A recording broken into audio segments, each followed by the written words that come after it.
Catheter থেকে infection, এটা কিন্তু আটকানো সম্ভব। চলুন জেনে নেই কিভাবে। ভাবুন তো, ছোট্ট একটা ভুলে পুরো সিস্টেমটাই বিপদে পড়তে পারে। আসল সত্যিটা হলো বেশিরভাগ ইনফেকশনই কিন্তু আটকানো যায়, এগুলো আটকানো উচিত। তো চলুন দেখি ক্যাথেটার কেয়ারের সবচেয়ে বড় ভুলগুলো কি আর তার সমাধানই বা কি। সবচেয়ে বড় ভুলটা দিয়েই শুরু করা যাক। যখন দরকার নেই তখনও ক্যাথেটার ব্যবহার করা।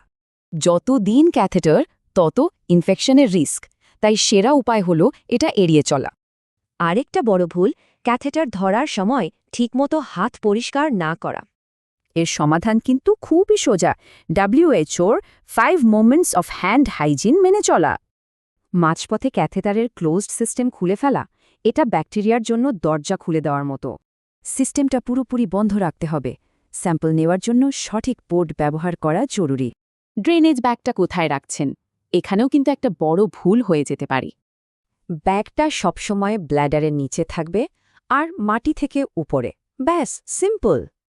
কিন্তু এই সব ভুলের মধ্যে কোনটা সবচেয়ে মারাত্মক জানতে চান?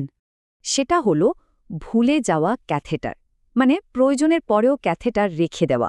কি করতে হবে? রোজ চেক করতে হবে দরকার আছে কিনা, না থাকলে সাথে সাথে খুলে ফেলতে হবে।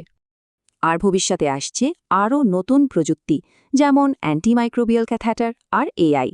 সবশেষে তাহলে আসল কথাটা কি, কোনটা মাথায় রাখতে হবে?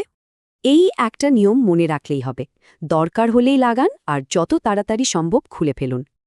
দিন শেষে শুধু এই প্রশ্নটা করুন, এই ক্যাথেটারটাকে এখনই খুলে ফেলা যায়?